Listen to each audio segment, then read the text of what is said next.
Here's the exact 5-step formula I use to turn every no into a yes. And it is confirm, value grab, reframe, consequence, and repitch. Now, most salespeople freeze at an objection and lose the deal. However, if you master this objection overcoming framework, the objection handling becomes the easiest part of every sales call to close. And in this video, I'll run through exactly how to apply it so that you can use it on your very next sales call. Now, you guys have to understand that when you get hit with a no, that's when the sales call actually starts, because people open up with a no. They feel like they've got the frame. They feel like they're in control when in reality, they're not. So as soon as they hit you with their first no, that's when it really starts. And a really good book to read is Always Start with a No. And it goes through the entire sales process, how to overcome objections in that sense.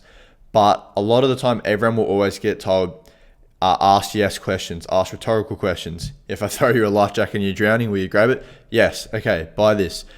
You have to understand that that's all good, but when they're constantly being asked yes, yes, yes, they pick it up. They pick up on the asking them yes questions, and it's not going to actually push you closer to closing them because they haven't really shown any objection yet to anything you're saying. They're just saying yes, yes, yes. But when they say no, that's when it really starts, and that's when you go for that close and handle their real objections.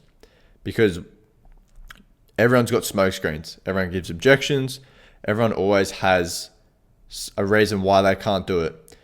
And there's always a close that happens on a sales call. They either close you on why they can't do it, or you close them. So it's up to you to decide which one you want to do. But a lot of the time, a lot of people struggle with handling objections because they don't want to say the wrong thing. They don't want to make them mad, sad. But that's your job. You're there to help them. You're there to dig into their real emotions, their whys, why they can't do it, what they're thinking.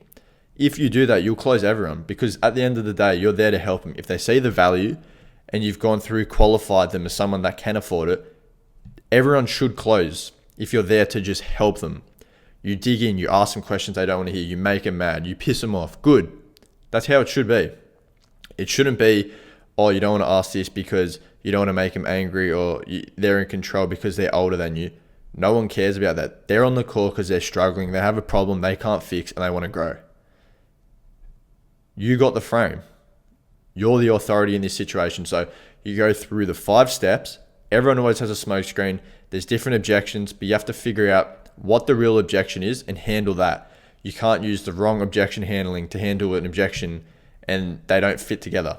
So I'll go through the 5-step framework, why, when to use it, how to use it, and then I'll take you through an example. So coming at number 1, we got confirm, understand, whatever word you want to use. Just understand and show them that you understand, that you're actually listening to them and hearing what they're saying.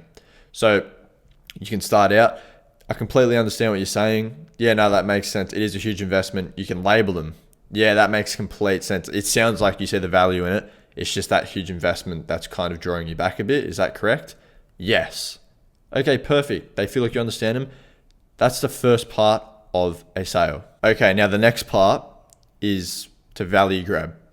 So this can go for any objection. It's too expensive, my partner, whatever else objection they can pull out of their ass. This goes for everything. So, okay, that aside, so money aside, partner aside for the sec, do you yourself see the value in kind of what I was saying? Yeah, I do. All right, do you think it can get you to that goal, that XYZ goal? Yeah, I do think. All right, why do you think that? And then they'll start to convince themselves of all the benefits of why they should do it essentially. Or because, you got the systems, you work with people exactly like me, and I can see why it does work, and I do think it will work. All right, perfect. Bang. So you've helped them understand that you understand their situation. You do think it's a big investment. So they feel like, all right, pressure's off my shoulders. I can be a little bit more open. I can tell them truths. Then you've got them that they understand and see the value in what you're offering. They do think you can get them to those goals. So that's 2 ticks. Next, you want to reframe the situation. So you can do this with 2 ways. I always like to use analogies if it's too expensive. It's really, really good to use analogies a lot of the time because you take them out of their situation. So now they feel like there's zero pressure on their shoulders.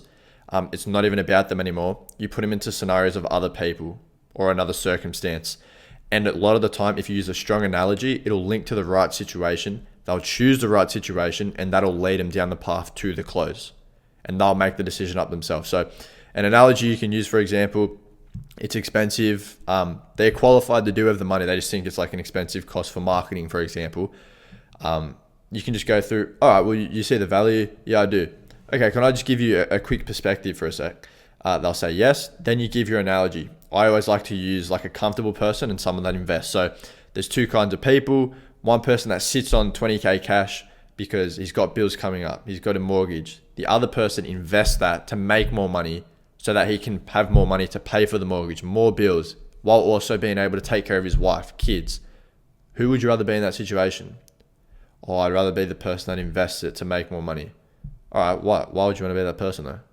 Oh, because then they just got more money to do stuff. They convince themselves why they want to be that person. They convince themselves that's the correct situation. And then you ask a consequence question, which is fourth in this framework. So consequence is getting them to think, all right, if you make no changes, what will happen? And then they're going to go down and again, convince themselves that they need to do it, because if they don't do it, they're going to stay at this same situation. Because you can ask questions like, would you not agree same actions get you same results? Yes.